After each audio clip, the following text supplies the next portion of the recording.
what mother practices is not beneficial for baby only, but for herself also. And not only for herself, but for her baby also. Because baby is deeply connected with mother. So whatever mother eats, drinks, or whatever movements mother does, baby is learning everything. Baby is grabbing everything. Not only physical movements, but also emotional state. That is why this is very important to be emotionally intelligent during pregnancy, emotionally balanced, emotionally aligned, because that affects the baby. And I don't know much about for Western cultures, but in India, especially in the village area, rural areas, people are not so educated in these things. But because of their traditions, because in India, you'll find in all traditions, you'll find some yoga inputs, like some physical exercises, like we sit on the floor, we eat sitting on the floor. We normally use the floor to sit. Now we have chairs and everything, right? But in village area, no chairs, sitting on. And ladies sit on the floor, and ladies, especially the household ladies, they sweep, they clean the floor themselves. And that is so helpful in pregnancy, you can't imagine. That is very helpful. Sitting on the floor is very helpful for pregnant ladies. So that is an advantage, right? So these are their cultural benefits. But there are some things which they lack. And what are they? Are their emotional states. They're not trained into emotions. Why? Because of in old days, not much back, but I have witnessed, because I was born in village area. So I know village culture. And I have observed very closely that there used to be big family, not a small family, big family. If we are four brothers and two sisters or three sisters, then we all used to live in joint family. Joint family. And in joint family, there are some pros and cons.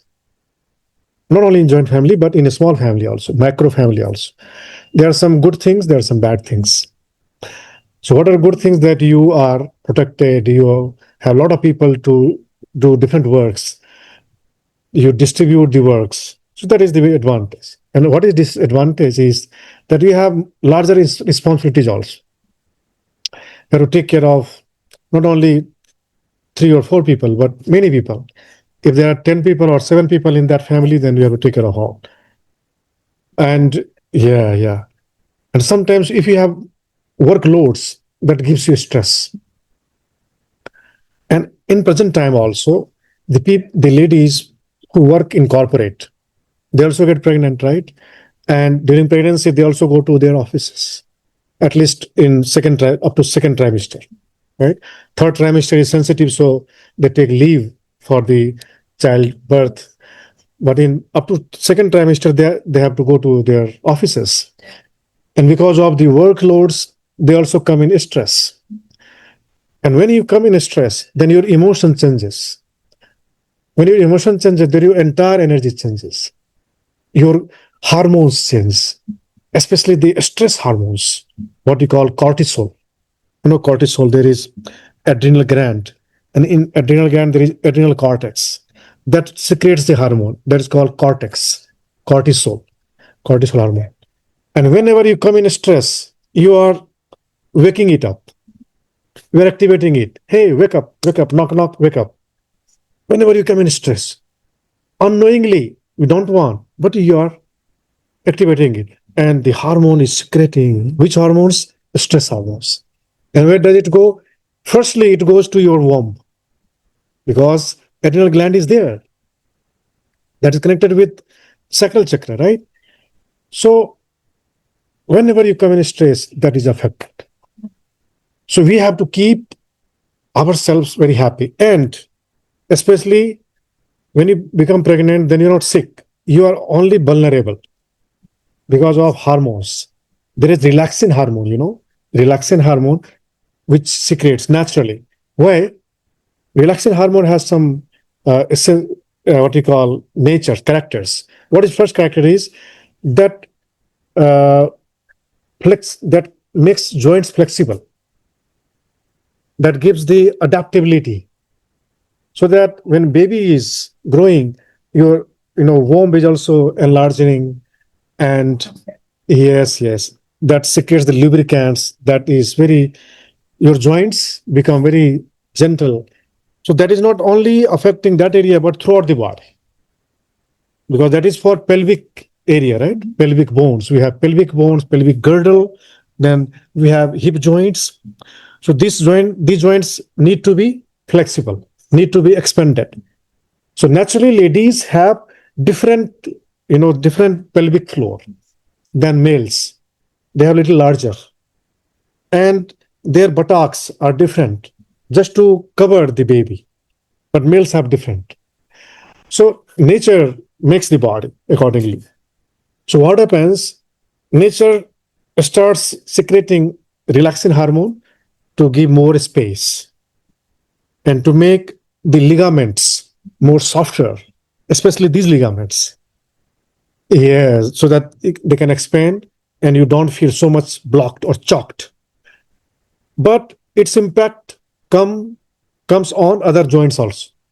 All the joints become vulnerable. Yeah, yeah.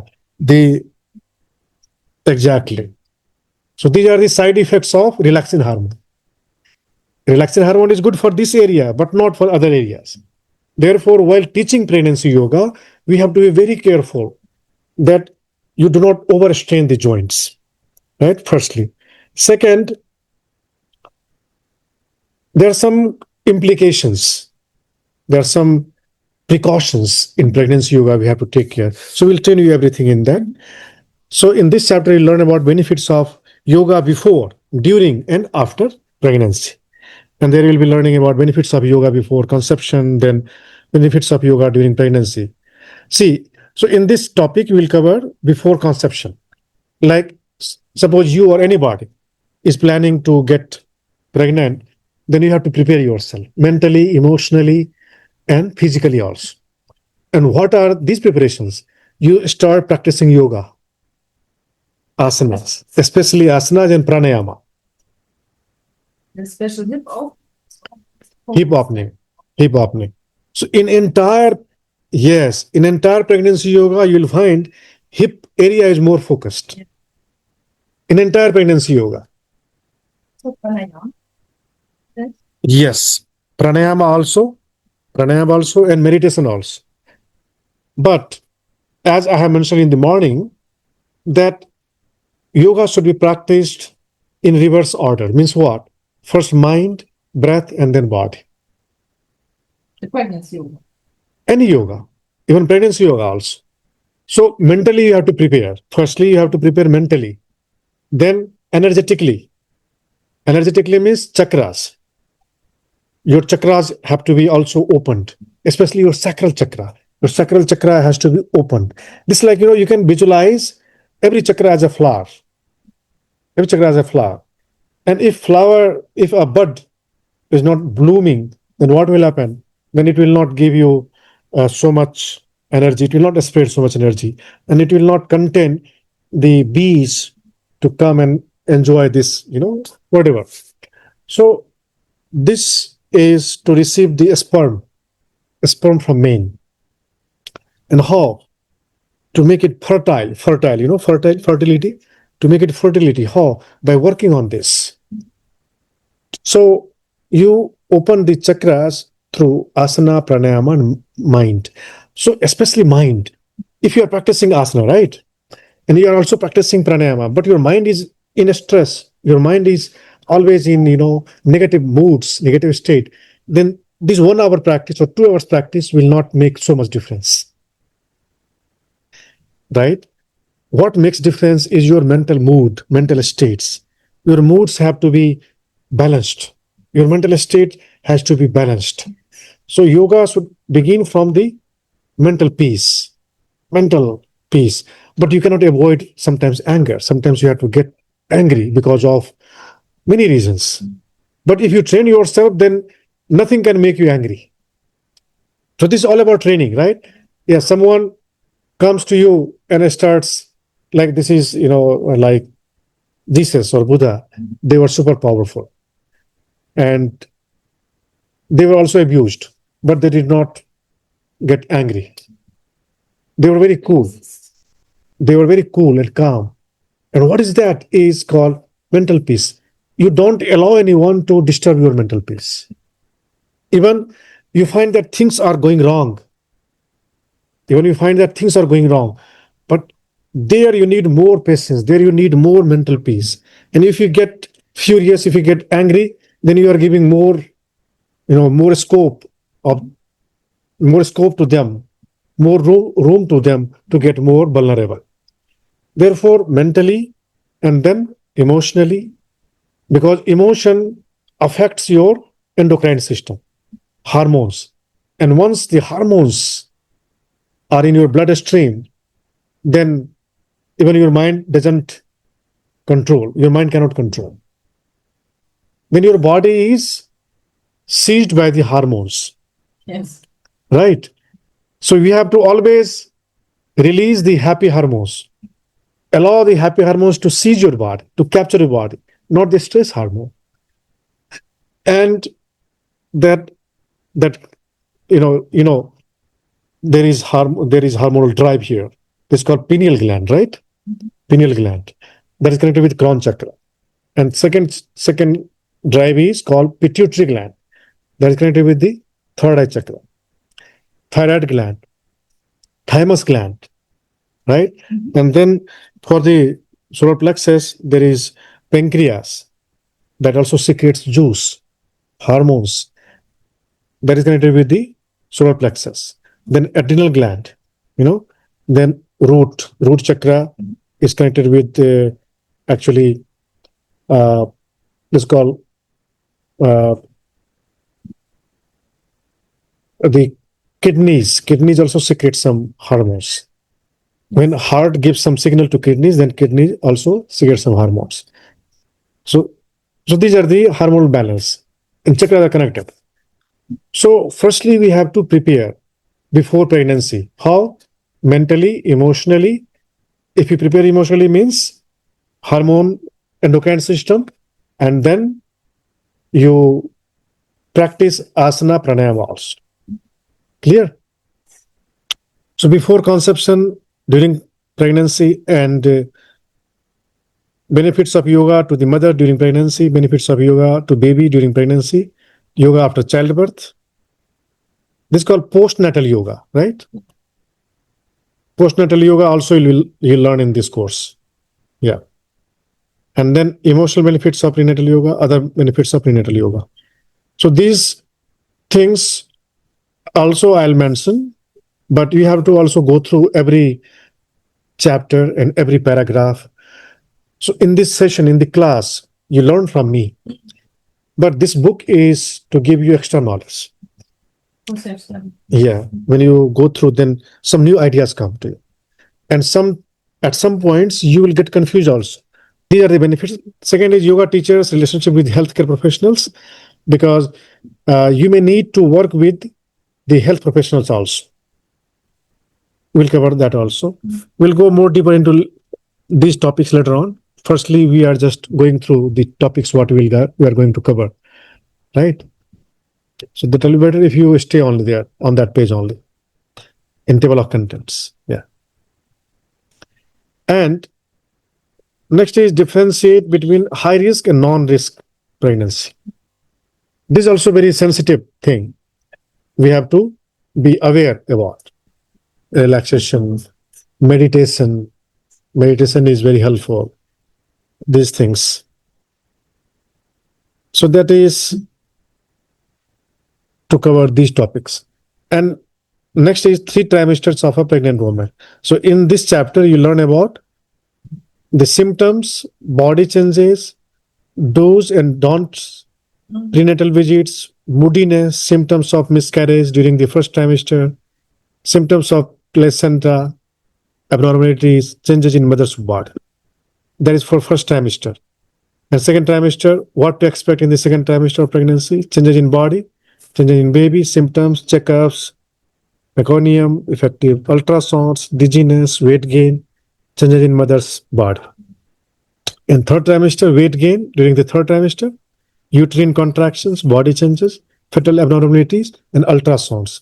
So these are the 3 trimesters, and you learn about these topics, these aspects of every trimester. Right? Now, next topic, next chapter will cover pregnancy health issues and precautions. So these are the warning signs.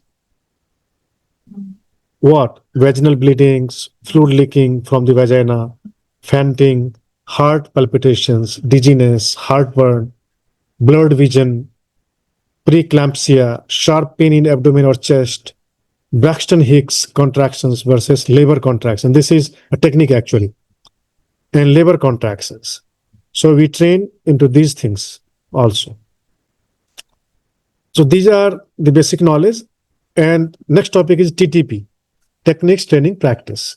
There we'll cover the techniques, different techniques of prenatal yoga, trimester wise. Yeah. And in this chapter, we'll cover these topics, yoga tools for every trimester. And the next chapter is prenatal yoga asanas. Standing asana, sitting, back bend, inversion, lying, restorative asanas. Actually, all these asanas can be practiced during pregnancy, right? But only by them who had pre-experiences of yoga before pregnancy. That is why we encourage to practice yoga before getting pregnant. In that way, you will be able to practice these group of asanas. Otherwise, they who are practicing yoga first time during pregnancy cannot practice all these groups. They can practice only few asanas. Even an experienced pregnant lady can practice headstand also. Yes. Yeah. There is risk, but suppose if you are a trained yoga teacher, right? And you are pro in practicing headstand, everything. You have command over your body. For an example, then you can practice. Yeah, I have given some photographs also of the lady. I have given photographs also in this book. You will see that lady is practicing headstand. Yeah, there was a photo that went very viral in India. She was a Bollywood actress and she was pregnant and she was practicing headstand. And that photo went very viral. Pregnant lady and headstand. Yeah. So, but that is not for everybody. Only for experienced pregnant lady. An experienced lady who gets pregnant. Yeah. Control over the body. Otherwise, if you fall, then there are so many risks. Yeah. But still, while practicing headstand or these balancing asanas, a teacher, even you are expert in yoga, right? And you are pregnant and you are practicing these asanas, you need someone to support you, to hold you. By chance, if you fall, then that person will hold you. Then power of breath. So these are the breathing techniques, 8 breathing techniques, right? For pregnant ladies. Udar pranayama, panjar pranayama, jatruk, shishu, anulom bilom, bhastrika, uchwas, and line breath. Yeah, breathing with baby is the different techniques will teach you. Means you place your yeah. So you have to practice only these breathing exercises. So there is a scope of this pranayama also, not any other pranayamas. But there's other pranayamas also like black bee humming that you can practice, humming. And then also we'll train you in meditation in pregnancy. There are different types of meditation. Meditation to reduce the stress, guided meditation. Guided. See, why Yoga Alliance has made 200 hours compulsory before pregnancy yoga? Because every pregnant yoga teacher, pregnancy yoga teacher, I mean, they must have pre-knowledge of yoga. Yes. That is why tone and our yoga is very important. And all these yogas are based on that all. Right? So you not find it difficult.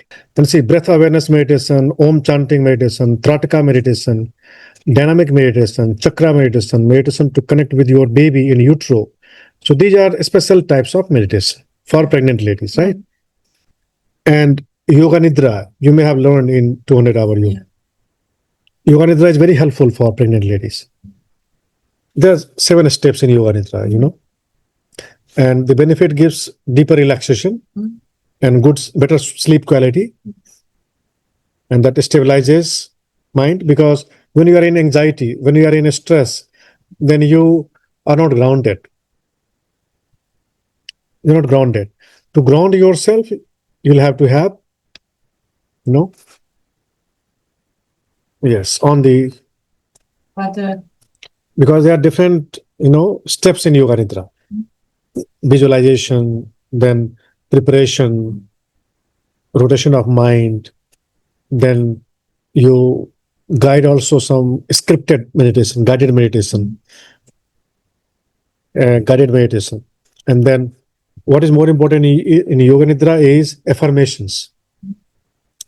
You also practice affirmation in the beginning, and you repeat the same thing at the end of the session. So in yoga nidra, in pregnancy yoga, the affirmation is about the baby, about mother's health, baby health, and safe and normal labor. So that works. Affirmation works. And then second trimester also, I have given some affirmation, you know, affirmation asanas for second trimester, pranayama for second trimester.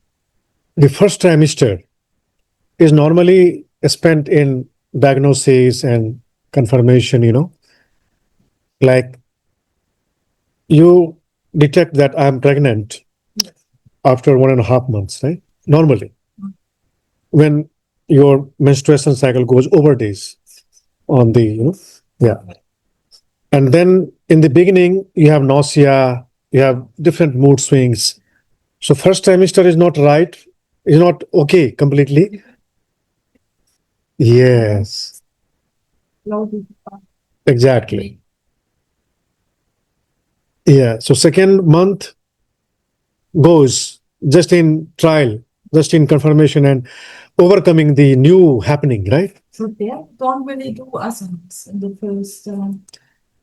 In first trimester, if somebody approaches you in beginning only that I want to learn in pregnancy yoga since first trimester only, in first trimester you teach more meditation, yoga nidra. Yes, this is my personal experience that the second trimester is better for yoga. Second trimester, more safe. Yes. Yeah. Yeah. So all the asanas you can practice second trimester only. And in second trimester also, the 4th month and 5th month, 6th month again becomes little bigger. So 4th and 5th month is best for all the asanas and everything. And third trimester is less asana, more breath work and meditation, relaxation, right? And preparation. That is called Kegel exercise. You know Kegel exercise? Kegel exercise, pelvic exercise. Yeah, to make it flexible, to make it prepared for the childbirth. A pelvic area is more prepared, then there is possibility to have normal. Yes. You know how to contract. You know how to release. You know, when you contract and release, then you easily give the birth. And you also train yourself in Ujjayi breath. This kind of breathings helps a lot to overcome the pain. So in the third trimester, you train in these techniques, because in third trimester, you don't need asana. Only you need how to open. Makes sense. Yeah. labor and childbirth chapter covers the same things, right? Yeah.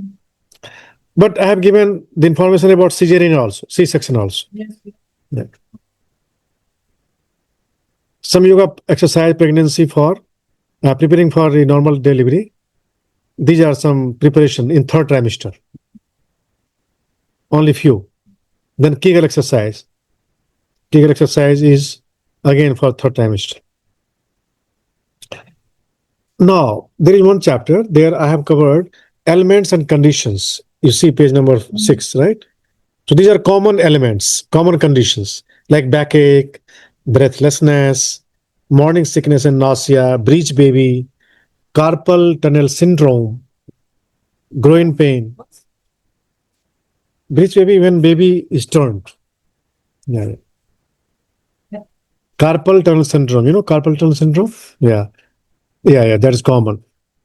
Groin pain and symphysis, pubis dysfunction, heartburn. I have given the name of asana also, right? Only specific asana. What is the sciatica? What is the last? Sciatica is your nerves. Yes. Nerves running is here from the waist, nerves in lower legs. So sciatica pain also arises during pregnancy. When it opens, then it gets vulnerable. So there is no proper energy flow. So pain comes. That's good. Lower leg problems also. And in sciatica, there is a specific posture, pigeon posture. Yeah. Pigeon and the variations of pigeon. There are many variations you can create. And in pregnancy yoga, you use these props like bolsters, like you have kept your legs in this way. More props. Yeah, more props. That is very important. Lower leg problems. And the last, getting back into shape. After childbirth, this is also very important to come in, shape, in normal shape, slowly. But in case of cesarean, you get permission from doctor. Normally, doctor gives you the break for maybe 3 months, 2 months, 3 months, 4 months. That depends on the case. Then I have given the pregnancy anatomy also. There's some, these are anatomical informations. We covered yoga philosophy, lifestyle, ethics also, YPLE. There I have given Ashtanga Yoga, 8 limbs of yoga philosophy. What today we are talking about, right? Patanjali, familiarity with major yogic textbook like Patanjali Yoga Sutra, Bhagavad Gita, Upanishad. I have given some information also about that.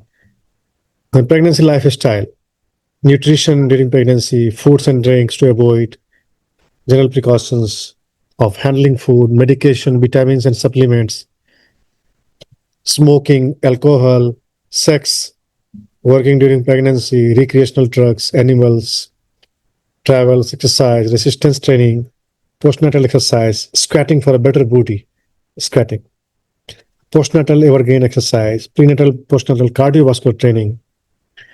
So these are pregnancy lifestyle. You have to train. Then yoga ethics, yamas, niyamas, the same, which is a part of Ashtanga Yoga. Teaching methodology, sequencing, how to make the sequence, right? Sequencing, you have to choose sequence, and sequence should not be stereotype. Sequence should change also. Like normally sequence is you firstly practice asana, then pranayama, then relaxation, savasana, then meditation. But sometimes you can practice in reverse also, especially in pregnancy, or especially in the morning time also sometimes. Even you are healthy, I'm healthy, but in the morning like cold, there's so much freezing cold. So don't start just jumping. You sit, then you prepare your mind mentally in the morning, especially when you get up, your mind was sleeping. And slowly you have to open your mind. So what you do, you reverse order. First meditation, then breath, then warm up, then asana, Then again, you go into that sequence. So sequence changes according to time, situations, circumstances, weathers, and the seasons. We change our bodies, we change our lifestyles according to season. If it will not change, then that will harm the health. So even the pregnant ladies also have to change the sequence, the styles, everything. The timing also. These days, the day moves very faster. You'll find that 1 hour is spent very quickly. Winter, have you found it? But in summer, daytime is longer. So accordingly, we change everything. So sequence depends on these things, right? And also trimester also. In third trimester, you change the sequence. You begin with breath. Sometimes you begin with breath, and then asana, and then meditation. Sometimes meditation, like yoga nidra, you begin with yoga. Sometimes if your student is in pain, then you begin with relaxation, yoga nidra. Yoga nidra, no. Are you feeling okay? Yes. Now slowly, gently get up and sit and do pranayama. Now stand up, do some stretchings. Right? So you are creative to modify the sequence. And that is best teaching methodology. Best teaching method. To be creative, not a stereotype. In sequence, I have given some important points while teaching prenatal yoga, like start by learning how much experience they have, right? Then hamstrings are usually tighter during pregnancy. What about inversions, twists, and lying on the back or belly? Other poses that should be avoided or modified. They are the points to be taken care in mind. Prenatal massage as a recommendation. Prenatal massage is also, you don't give massage, but you can recommend. But what is it? Is it more shoulder or what is it? Is it warm? Yeah, no, not this. Upper parts. This, and the legs. Yeah. Right, and pain in the lower legs also. So gentle massage. Water in the legs. Does it also cover this? What? When you have usually when they when they reach I don't know for up to 6 trimester, they also it happens that they water accumulation. Yes. Yeah. So that also helps massage. Yeah. Massage helps, especially the medicated oil.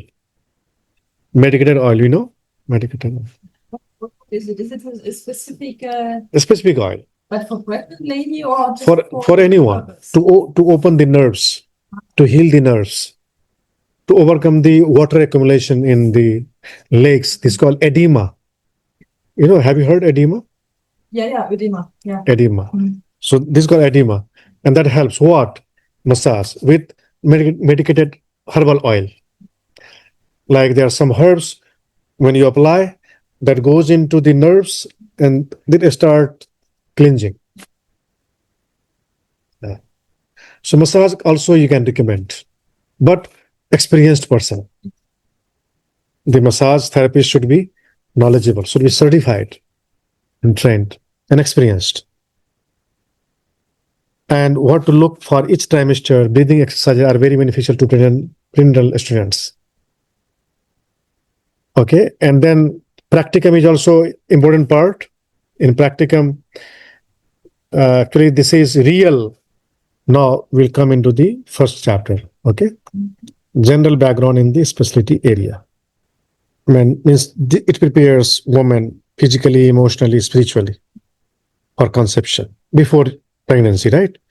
Then creates a positive environment for a baby, promotes physical and mental health, helps women to overcome any barriers and fears they have in preparation for having child, increase the pranic level, vitality, and opens energy blockages. You see, pranic level. What do you mean? Pranic level is vital plane.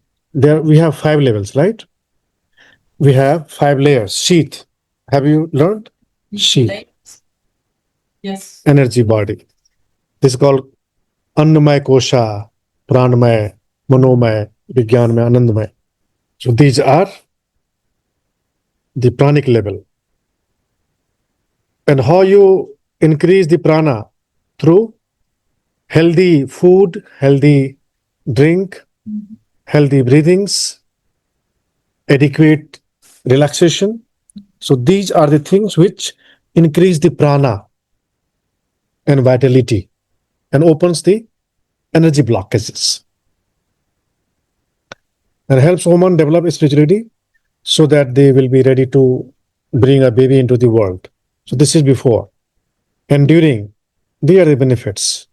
That is better if a pregnant lady practices every day, Monday to Friday. That is better. At least 3 days a week. If not 3 days a week, then at least 2 days a week. If not that, then at least once a week. 5 days is better. Means 45 minutes asana and 15 minutes pranayama.